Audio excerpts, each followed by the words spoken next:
Абай өзі айтады, өкінішті көп өмір кеткен өтіп, өткіздік бір нәрсеге болмай жетік. Ойының менде санды бірімін деп талап ойсыз мақтанды қалдыр күтіп дейді. Өзін сынай отырып, жалпы қазақтың мінезін өзінің бойынан көрсетіп отырған. Бәрімізде бар ғой, кейде Абайдың айтқан сөзін оқып отқанда бір ұрлығың үстінен түскендей боласың ғой. Бірақ артынша соны жақсылап сол мінез аласында бір көңіл қалысып жүрген ағайының басына кигізіп, сыртынан қарап күліп отырамыз, әйтпесе үңілсек сол нәрсе өзімізде де жоқ емес. Абайдың өзіне де көңіл толған кез аз. Абай айтады, қысқасы, өткіздік бір нәрсеге болмай жетті дегенде, бір нәрсеге адам жетік болу керек. Бір кәсіпті аяғына игеру керек дейді. Сөйтеді, жан аямай кәсіп қыл дейді. Кәсіп қылған, жаныңды аяма дейді кәсіп қыл.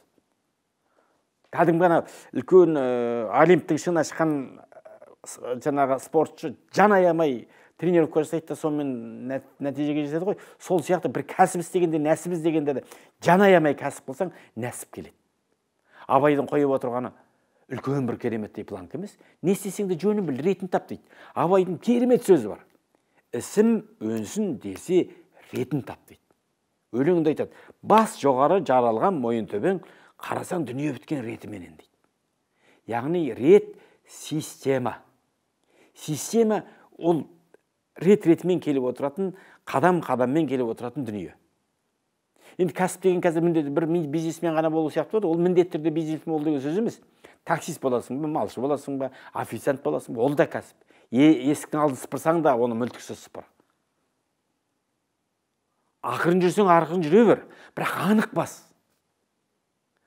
Сонда сен еңбегің еш болмайды, еңбегің кетпес далаға дейді. Алла әділ, міндетті түрде шығады ол істеген нәрсең алдынан. Братандар жұмыс қарастырып жатыр, мына уақытша ғой деп, Тұрсынбектің бір қалжыңға айтатын нәрсесі бар ғой. Не мынаны қатырмайсың, не мынаны қатырмасаң. Ол братандардың тауып берген жұмысынан да сен берекет таппайсың.